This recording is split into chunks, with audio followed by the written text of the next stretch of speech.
Hello, hey, thanks so much for joining me today for this yoga class sequence. Today's class is called Yoga for Beginners Part 2. So I recently made a yoga for beginners because I noticed that a lot of people are asking for that. How do I even start the practice? What do I need? So after filming that class, I realized something I already knew. There are so many yoga postures. The practice is endless. There's so much to share. So I wanted to follow up with part 2, give you some more options, but also incorporate some of the options that we did in part 1. You'll be familiar with those poses and you'll be able to try some new ones. So as we get ready to start part 2 of Yoga for Beginners, just make sure that you have a comfortable space, an area to practice in. Maybe you even have a yoga mat. Maybe you have blocks for your practice. Now, as you decide to continue on with your yoga journey, know that you don't always have to repeat the Yoga for Beginner classes. There are lots of playlists on my channel that you're welcome to explore. A really good one might be the Slow Flow. There are tons of classes in that playlist, in that category, and you're able to move slow through the practice so you can really explore how each posture feels and also have the experience of moving through the transitions.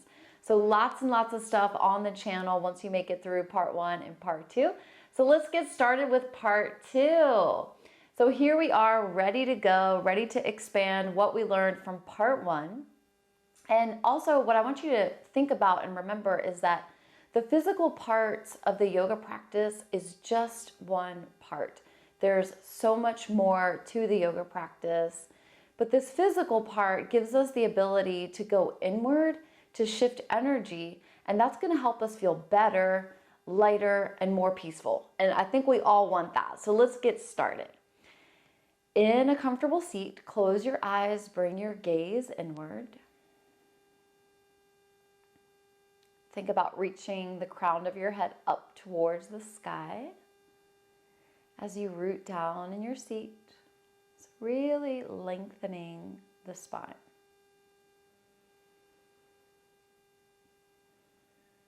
Now, if you're not sure what it means to lengthen the spine, something you can try is to take your index fingers and your thumbs to your ears. Imagine someone is standing behind you, pulling your ears back. Feel the crown of the head lift up. Feel the spine lengthen. Now hold this shape and just release the hands. Let them float down to your lap. And then come back to your breath. So we'll practice inhaling all the way to the top of the breath, all the way until we can't take in any more air. And when we're ready to exhale, open the mouth, take a sigh of relief, let it go. Inhale fully. Exhale, sigh of relief. And again, notice how good it feels to breathe in this way and simply connect with your breath. Exhale, let it go, set the breath free.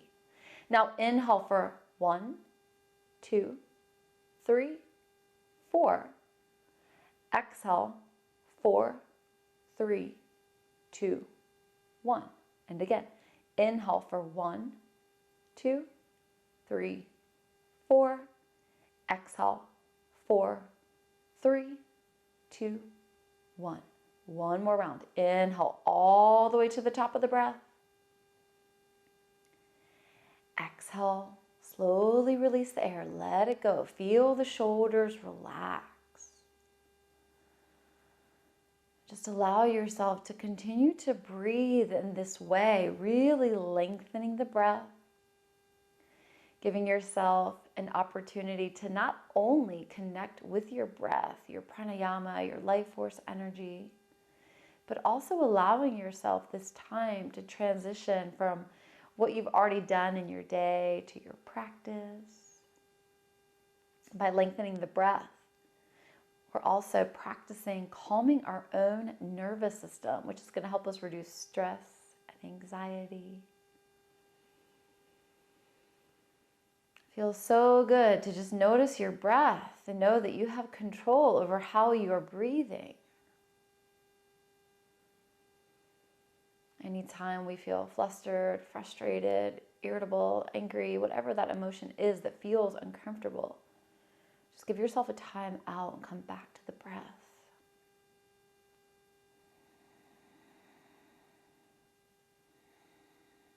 And see if you can take 10 intentional breaths before responding or reacting.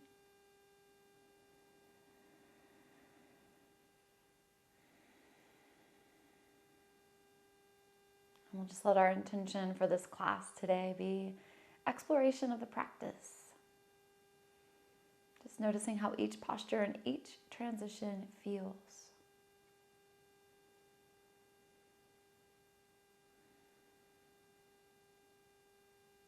And we'll start to flutter the eyes open, come back into the space. Continue to breathe in this way if you'd like, or maybe you come back to a more natural breath. But as we move through the practice, really trying to lengthen and expand the breath. That's going to serve you in your postures. So now that we're centered with our breath work, we're going to take a seated cat-cow. So you can bring your hands towards your knees. I'm just going to change the positioning of the body so you can see what's happening. As the hands come to the knees, and we inhale, we'll open the heart, send it forward, feel the shoulders go back. Now as you exhale, round the spine. Think about bringing your belly button towards your spine. And again, inhale, open the heart, shine it forward. Exhale, belly button to spine, shoulders round forward. Continue to move in this way. Inhale, open the heart. Exhale, round the spine. So the movement is following the breath, not the other way around. I'm taking extension and flexion for the spine. This is going to be awesome for spinal mobility, which is so important for our bodies. And we'll finish off this last round, noticing how the back space feels, and then we'll bring it back to center.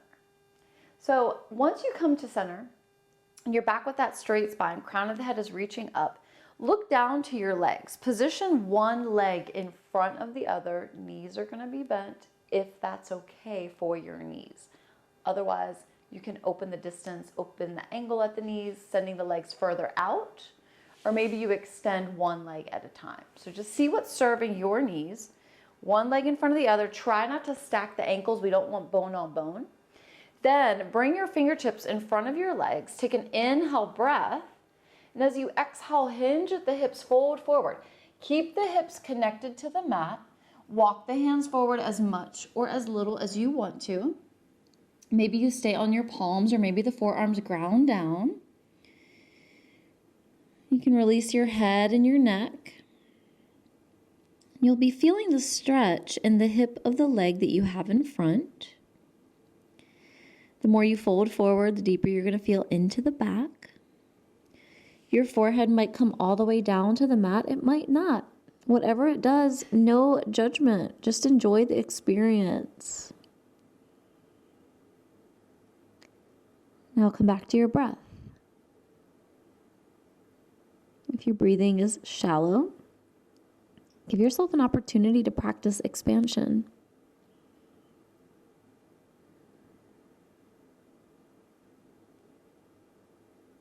Starting to come out on the next inhale, lift your head.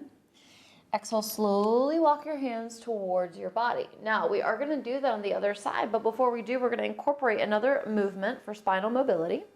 So take the hands outside of the hips. As you inhale, lift the fingertips up towards the sky. As you exhale, twist to the left, lower the fingertips down. Inhale, back to center. Exhale, twist to the right, lower the fingertips down. And again, each time we inhale, we'll find center. And each time we exhale, we'll twist and rotate to the opposite side. Remember, your movement is following your breath. We've got one more on each side.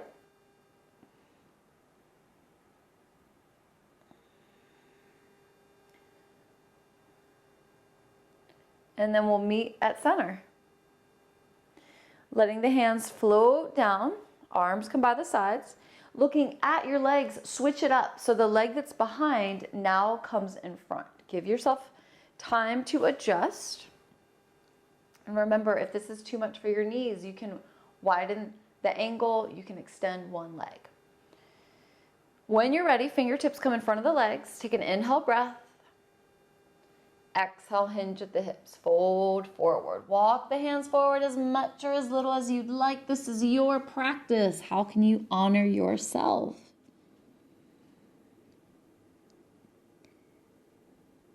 Now feeling a stretch in this hip.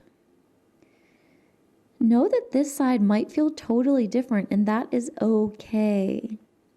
We use our bodies asymmetrically, so usually one side feels different than the other.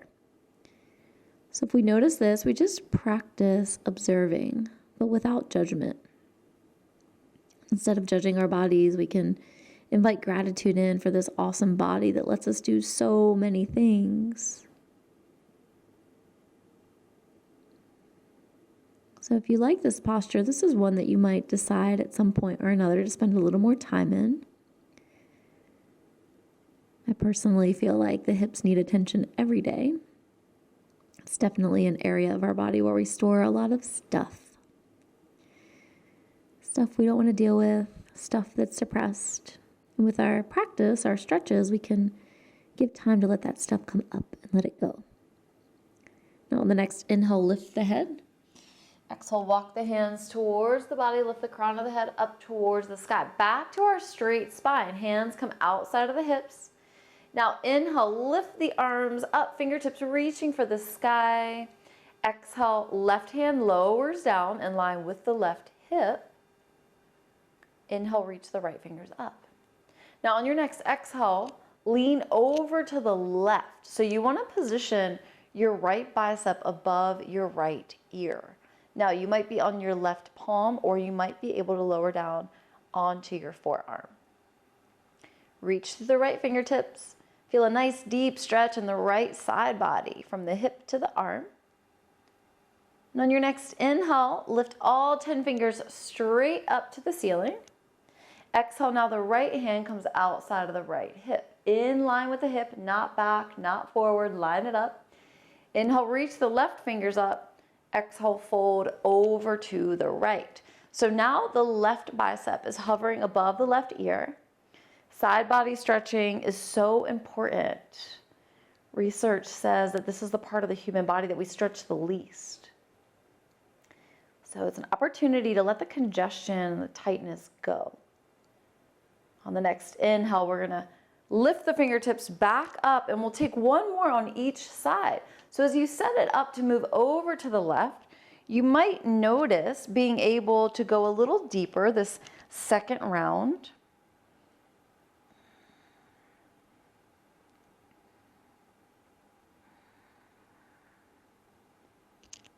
Inhale's going to find your way to center. And then exhale, take it to the other side.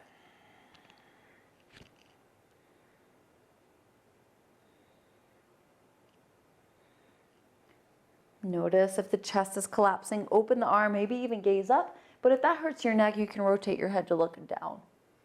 Reach, reach, reach, reach, reach. And then inhale, lift up. Now, as you exhale, bring your hands in front of your legs. We're going to change the station of our body from seated to kneeling.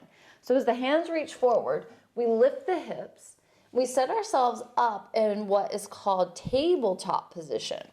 So in our tabletop position, we want to align the wrist under the shoulders and the knees under the hips. Looking at your hands, spread the fingers wide. Now, drop the head, look between the knees. If you can see your feet, just move them out until you can't see them anymore. Let's come back to our cat-cow. Inhale, belly lowers, tailbone lifts. Exhale, lift your back, tailbone lowers. And again, so you might be able to get deeper into this cat-cow movement from a kneeling position than seated. Each time you lift your back, really think about creating space between the shoulder blades.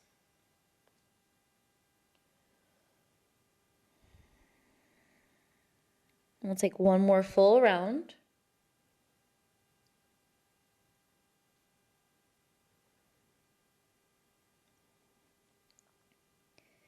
And back to a neutral tabletop position. So think about reaching the crown of the head forward and reaching the tailbone back, energetically lengthening the spine. Ooh, that felt like a tongue twister.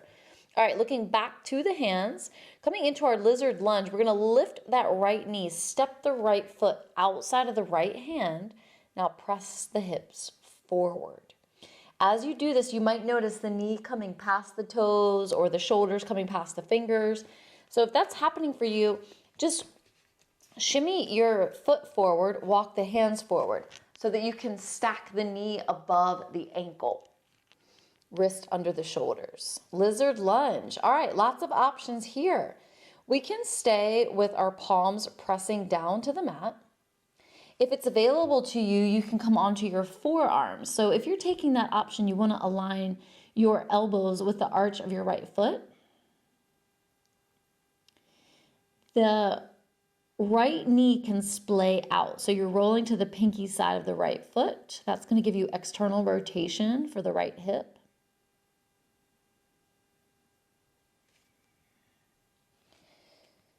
Another option is you can curl the left toes and lift the left knee for a little more activation.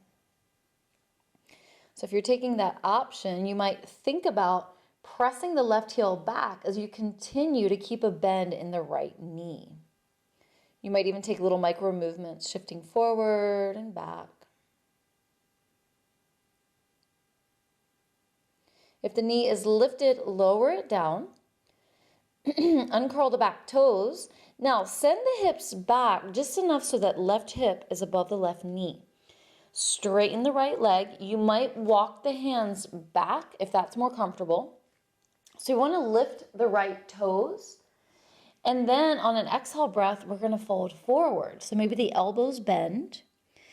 Now as you fold forward, feel a deep stretch going up the right leg into the right hip.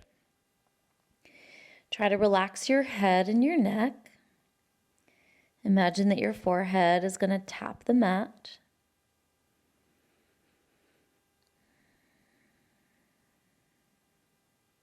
And now coming back to moving with our breath. So as we inhale, we'll re-bend that right knee. Exhale, send the hips back, straighten the right leg. Let's take a couple more rounds. Inhale, knee bends. Exhale, leg straightens, hips go back, and again. Finding a little more openness in our hips. And then we'll meet with the right knee bent. And we'll slide that right foot back so the right knee is in line with the left. Maybe you pause here for a full round of breath. So inhale through the nostrils. Exhale, open the mouth, let it go. Inhale, lift the left foot, step it outside of the left hand, press the hips forward. Now find your alignment, set it up. We want the left knee tracking above the left ankle. Wrists are under the shoulders, lizard lunge on this side. Maybe we stay with palms pressing to the mat. Maybe we lower onto the forearms. Now, if at any point you feel like, oh, I'm almost there, but not quite, know that you can use a prop, like we talked about in part 1. The block is really helpful to bring the floor up to you. So that's going to be a good midway point if you need a little help there, if you want to work with getting the forearms down. I personally like to press my palms down to the mat and rock my hips from side to side. That feels really good in my body. I can also feel it in my side body. And remembering the other options, you might roll to the pinky side of the left foot, letting that left knee splay out. Or you might curl the right toes, lift the right knee. So as the left knee stays bent, right heel presses back.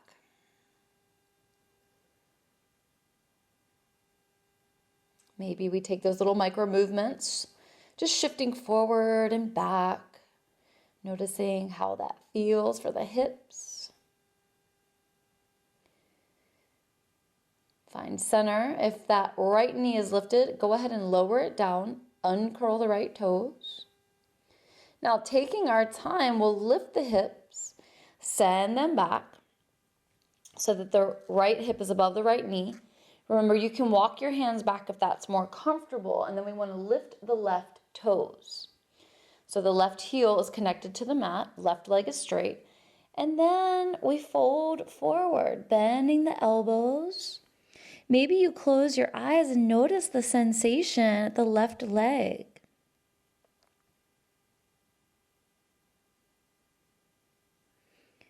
Notice how this stretch, this pose is helping to release tightness in this area.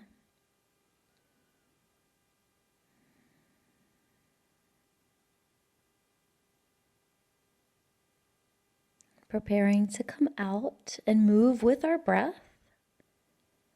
As we inhale, we'll bend the left knee. Press the hips forward.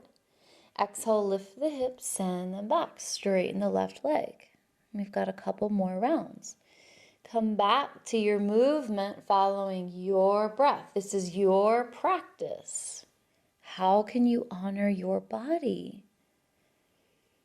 What's your body telling you today? How does it feel? Nothing else matters in this moment. You're here now with yourself, honoring your practice.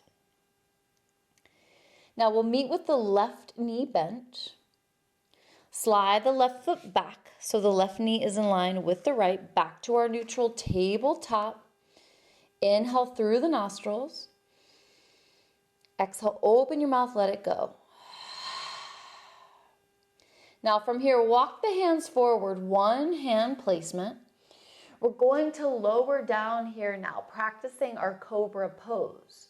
So from here, we want to lower the belly and the thighs. So the elbows bend, bring the hands underneath the shoulders. Let your forehead come down to the mat. Now feel the tops of your feet pressing to the mat.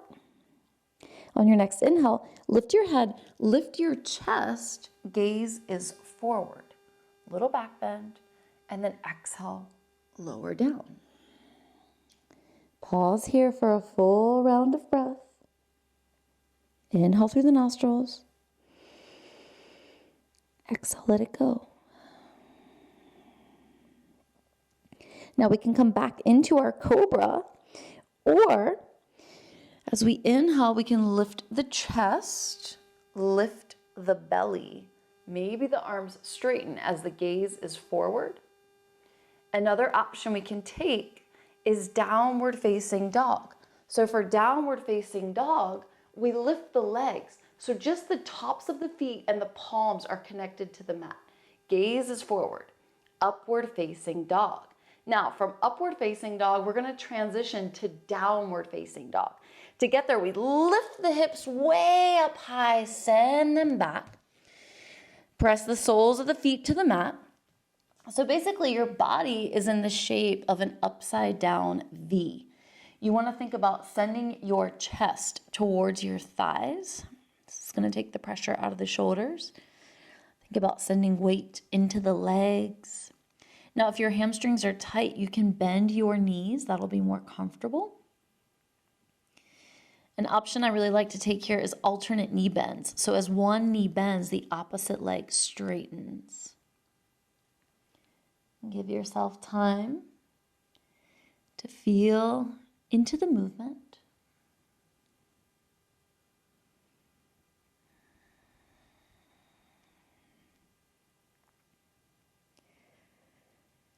Another option is you can rock the hips from side to side and back to feeling into the side body.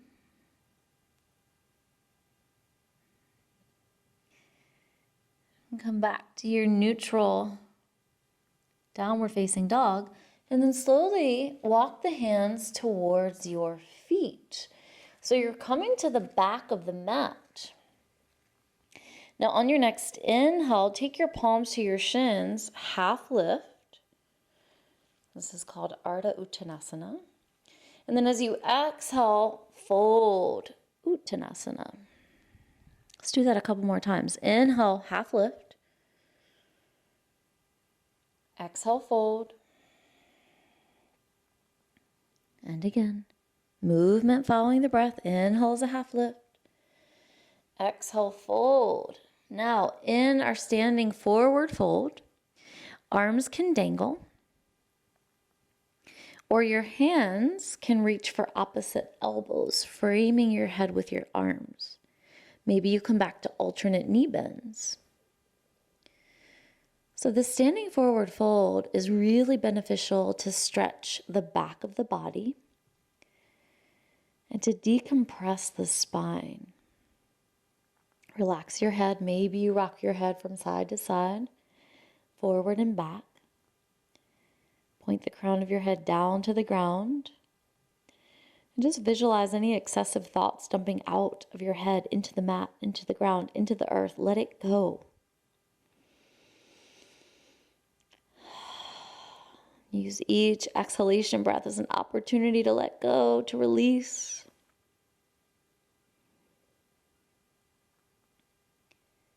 And with the next exhale, we'll release the hands from the elbows if you grabbed onto them. Bring your hands back down to the mat. You can always bend the knees to make the connection if you need help with that. And start to walk the hands forward. So we're coming back to our downward facing dog. Now, from our downward facing dog, we'll inhale, lift and lengthen the right leg, toes to the sky. Exhale, bend the right knee, bring it under your body. Bring your knee towards your nose and then step your right foot towards your right thumb. Now, pause here, come onto your fingertips. So this is a low lunge. From here, we're gonna let the hands come up, transitioning to a high lunge, crescent lunge. So we'll lift the fingertips up when you're ready. This is gonna be on an inhale breath. Right knee is bent. Gaze is forward. Simply give yourself an opportunity to feel the stability in your legs. The feet are the foundation. How does it feel to press that left heel back? Keep a bend in the right knee. So this is crescent lunge. From here, we're going to try warrior one. So for warrior one, you can bring your hands down to your hips. You're going to change the position of your back foot. So the left foot, rather than being onto your toes, is going to come down to 45 degrees. So you'll press the sole of your foot down, set it up 45 degrees. Your toes are facing the long edge of the left side of the mat. Warrior one. Now, as you rotate to gaze forward, remember the hips. If the hips are pointing left rather than forward, you can shimmy that right foot open more so that the front of your hips, your hip points are facing forward like headlights on a car. Then lift the arms forward and up.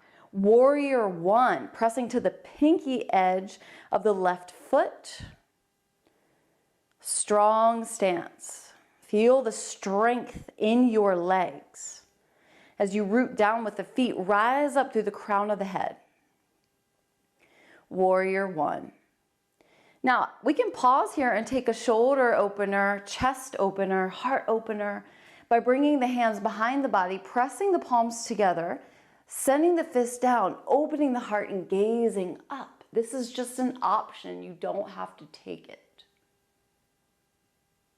And then release.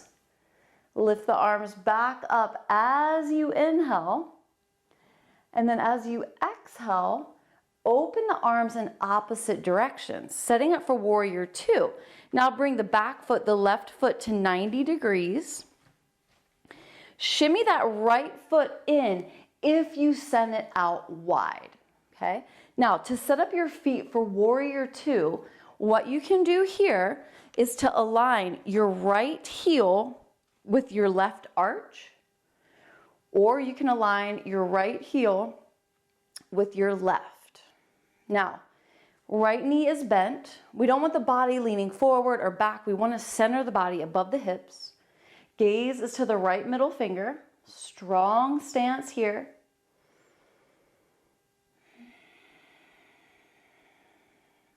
Let's move with our breath. Inhale, lift the arms up, straighten the right leg. Exhale, come back to your warrior two. Inhale, lift the arms up, straighten the leg. Exhale, warrior two. Last round, movement following the breath, find your flow. Now, once that right knee rebends, straighten the leg, reach the right fingers forward, and then rotate your arms for triangle, Trikonasana. Now, if you have blocks, you might take one block underneath your right hand as you reach the left fingers up. Maybe you gaze up, and an option I really like to take is to bring my left hand to my left hip and open my shoulder so I can get deeper into the pose and find better alignment when I do that. You might like that in your body or not, but just try the options and see what's working for you. Nice deep stretch at the right inner thigh.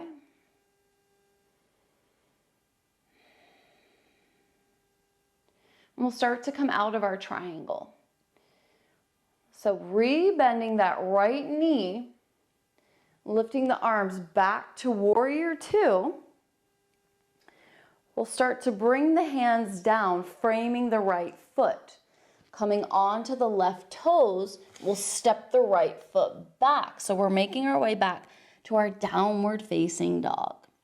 Let's take a full round of breath here. Inhale through the nostrils. Exhale, sigh of relief, let it go. Now on the next inhale, lift and lengthen the left leg, toes to the sky. Exhale, bend the knee, bring it underneath your body. Step it through. Pause here, come onto the fingertips, low lunge, and then on an inhale breath, when you're ready, when you feel stable, lift the arms up. Crescent lunge. Left knee is bent. As you gaze forward, maybe you press that right heel back. Feeling into your body, you might stay here or you might take that shoulder and chest opener. This is up to you. Now, if that doesn't feel good, you can always take cactus arms. Still opening the chest, getting a little back bend. Just a different shape, different option. Inhale, lift the arms up. Exhale, hands to the hips.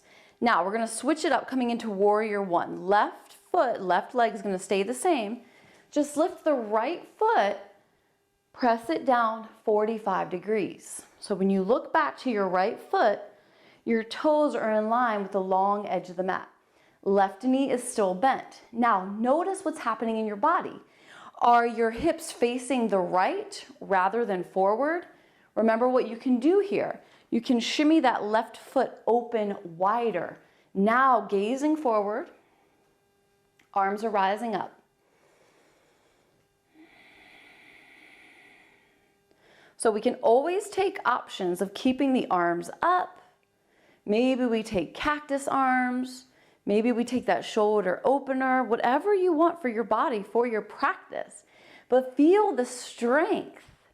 You're so much stronger than you even realize. Our practice is an awesome reminder of that. All right, now we are going to set it up for warrior two. If the left foot went wide, shimmy it back in. Open the arms out opposite directions and then shift that back foot, that right foot to 90 degrees. So now the pinky side of the foot is in line with the short end of the mat. Fingers are reaching in opposite directions. We still have a bend in the left knee. Gaze is to the left middle finger. Strong, strong posture, warrior two. Now, to relax the shoulders, we can rotate the palms up and then just rotate the palms down. Keep gazing at your left middle finger.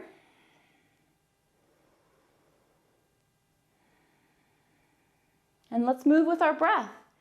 Inhale, lift the arms up, straighten the left leg.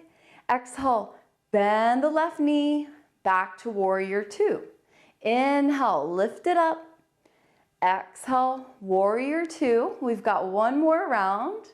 movement following the breath. And then we meet in warrior two. Pressing into that left foot, straightening that left leg, reach the left fingers forward, and then rotate the arms. It's triangle. So remember, left hand can come down to a block, or you can press the back of your hand to your inner thigh or your lower leg. Just make sure you're not pressing on your knee. And then remember, right hand can come to the right hip, open the shoulder, gaze up. So find your variation. Another option I really like is to take my left arm behind my back as I reach my right fingers up. But just take what feels good to you in your body. Maybe you gaze up to the ceiling, but if that really affects your balance, then turn your head to look down to the mat. Now, some people really want to reach for the mat, and that's okay if that works in your body. You just want to make sure that you feel comfortable, that you're not really dumping weight. You want to be in control. So remember your props if you're at the start of your practice. The props are really going to serve you, especially to find that safe alignment.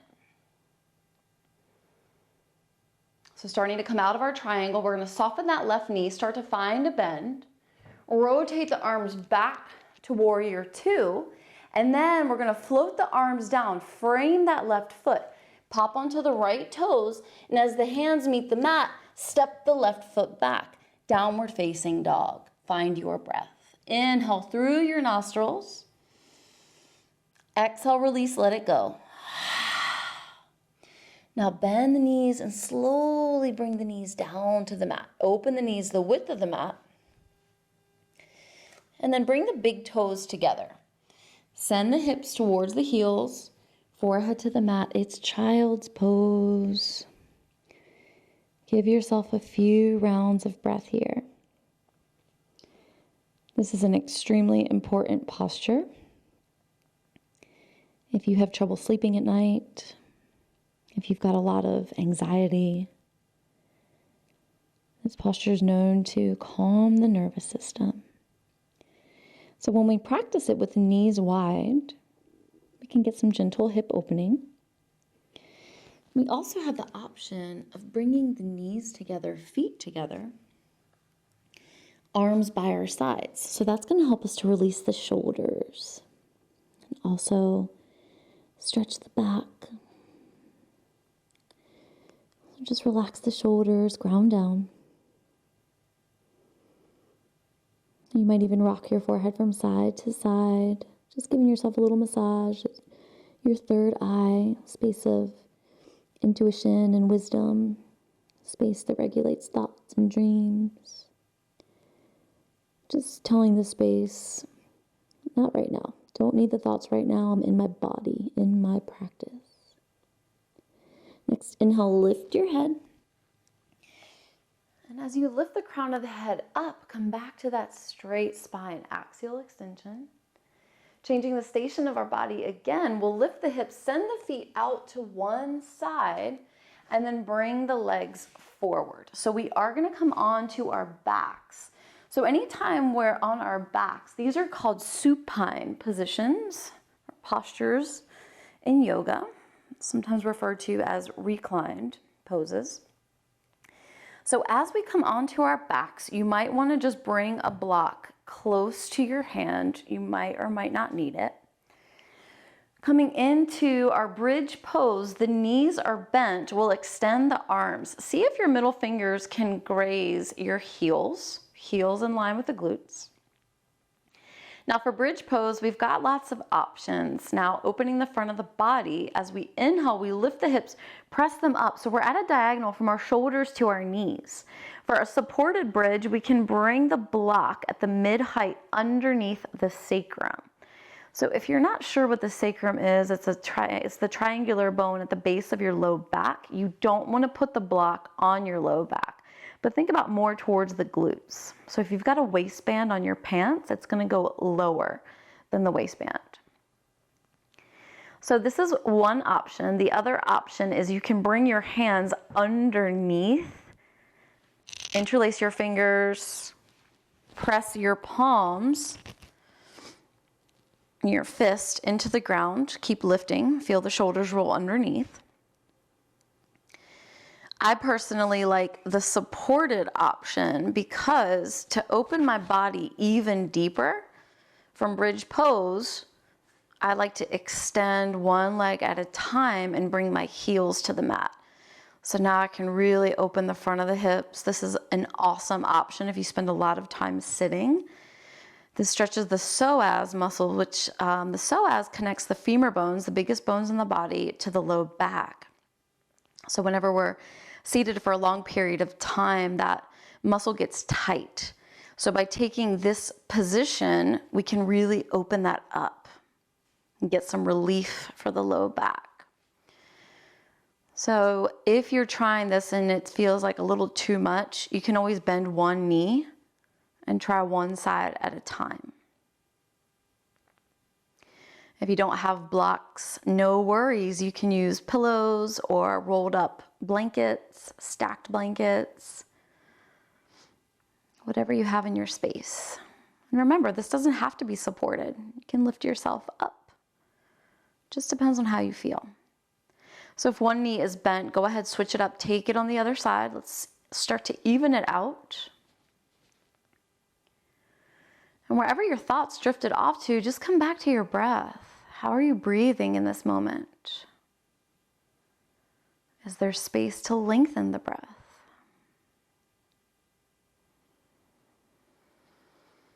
Exhale, let it go.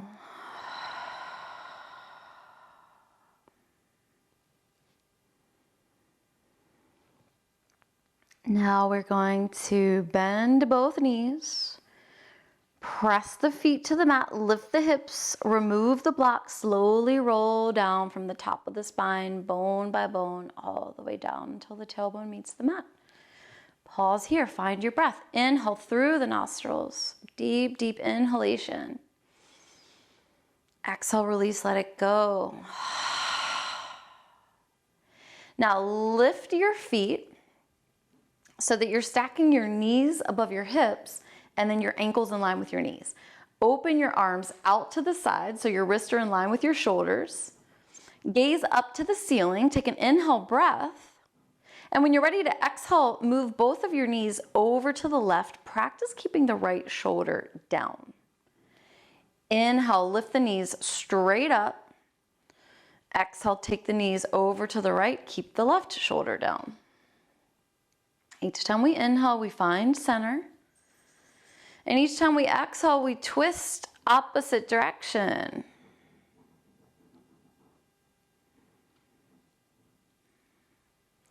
So as you're twisting from side to side, you might also feel a nice massage at the hips. Take one more in each direction. Start to even things out. Notice how this feels for your back space.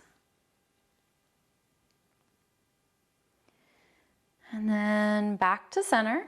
Keep the legs lifted. Open the knees as wide as you can. And then rotate the soles of the feet up towards the ceiling. So you might start by taking your hands behind your knees, hugging the legs in towards the mat, but keeping the knees wide. Or if you can keep the tailbone flat on the mat, you might prefer to take your hands to your ankles. My personal favorite is to take my peace fingers, my index and middle fingers, to hook onto my big toes. So remember, knees are wide, soles of the feet are facing up. This is happy baby, Ananda Balasana. Lots of options. You can stay still, or you can gently rock from side to side. That feels good for the back muscles. A little self-massage here. Another option is you can straighten one leg as the opposite knee stays bent. Deeper stretch for the legs. If you like that, you might try that on the other side. And if it's available in your body, you might extend both legs at the same time. Now, you don't have to do that. If that's not working for you today, no worries. You can keep the knees bent. This is your practice. You decide. Just keep the tailbone pressing down to the mat.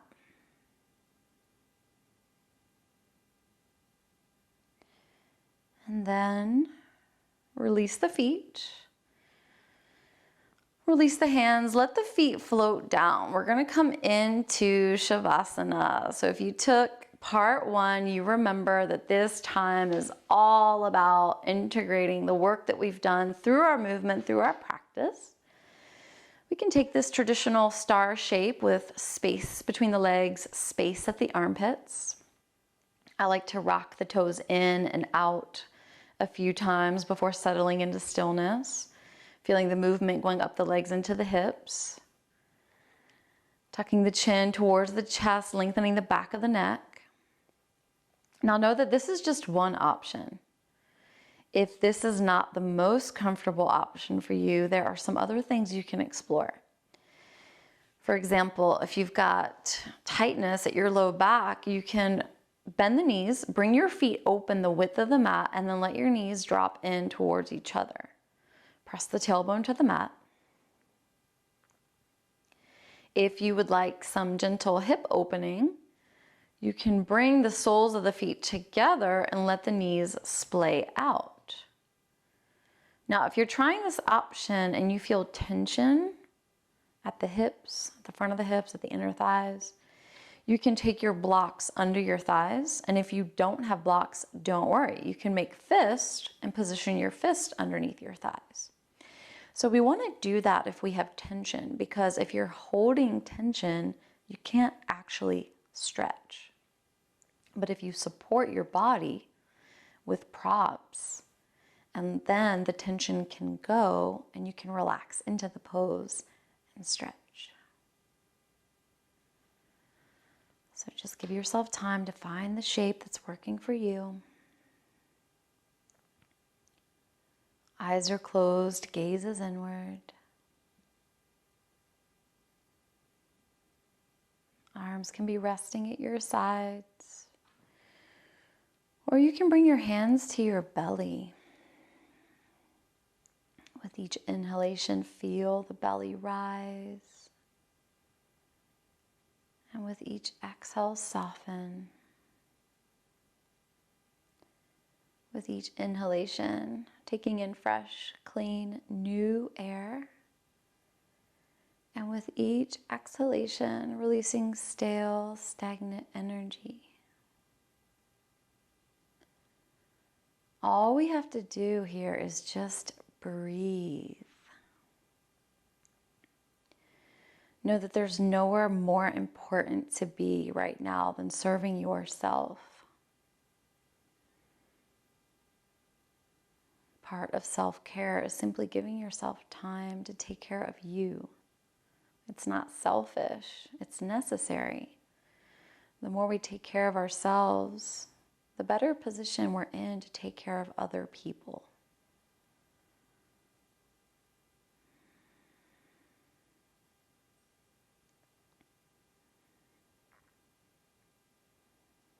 And practice sending the thoughts away just as easily as they arrive. Knowing that it's just a thought. Just because it presents itself doesn't mean that it's real or true. It's just a thought. And the average human, research says, according to research, the average human has about 50,000 thoughts a day. 50,000 thoughts come in and out of our minds every day. And of those 50,000 thoughts, research says that 80% of them are negative. When that comes up for you, remember, it's just a thought. It's going to come and it's going to go. As it comes, observe it, see it, and then practice letting it go. Back to your breath.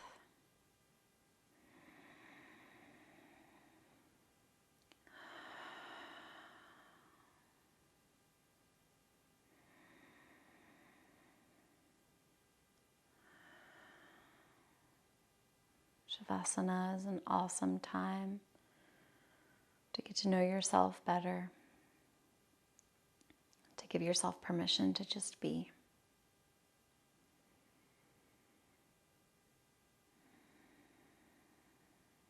Yoga teachers and yoga schools teach us that an appropriate amount of Savasana would be 5 minutes for every 30 minutes of physical movement. And that can be difficult for some of us to do, especially if you're a type A personality. The idea of being in stillness might seem a little foreign, a little uncomfortable.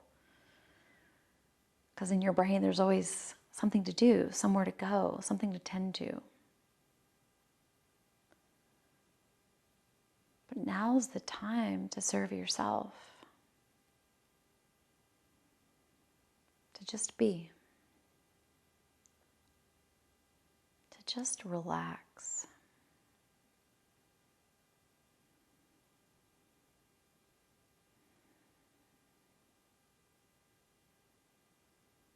Yoga schools also teach us that Savasana is known as the most important posture of our yoga practice.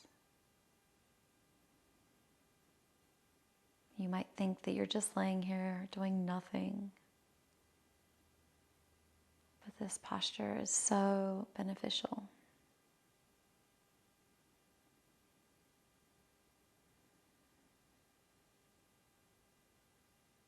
If both of your hands are at your belly, you might let your left hand float up to your heart space. Inhale, feel the torso expand with this fresh, clean, new air. Exhale, feel the body soften and surrender to this time and this pose.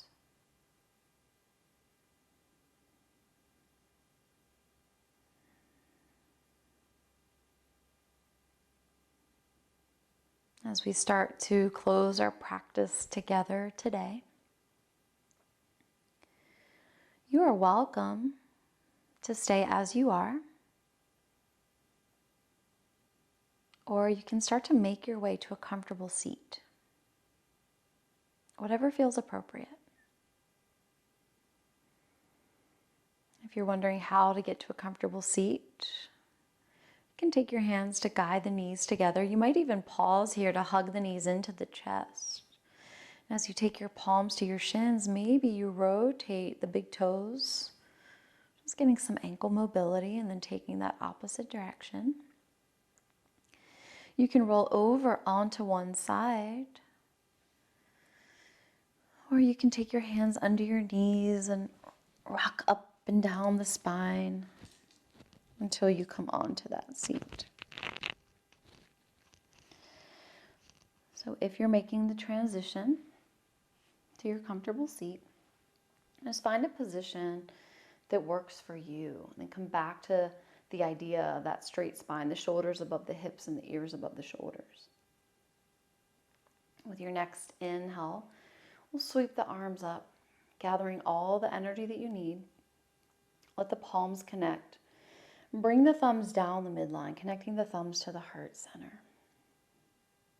Now know that this is just where we're going to close our practice together today. But you're always welcome to stay in Savasana for more time.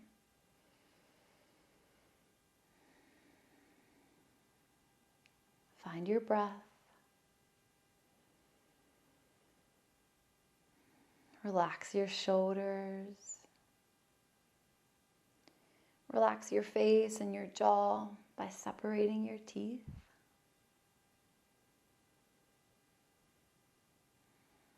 Feel the strength within you as you breathe. Feel so much gratitude for serving yourself today through your practice. And tuck your chin towards your chest, bow your forehead down to your fingertips. Let this be a gesture of continued gratitude to yourself Or maybe you send love and light to someone that really needs it in this time.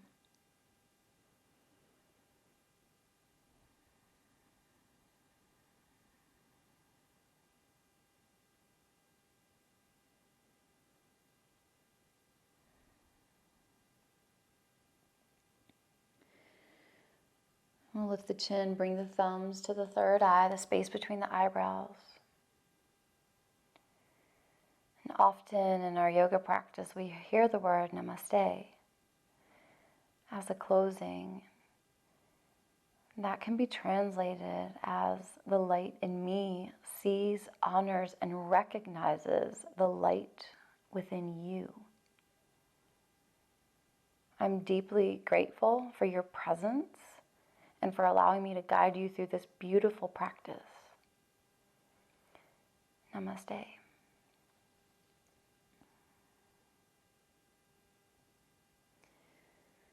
I just want to share with you a quick little story. One of my friends who is a yoga teacher knows a 3-year-old who is the child of someone that she practices with.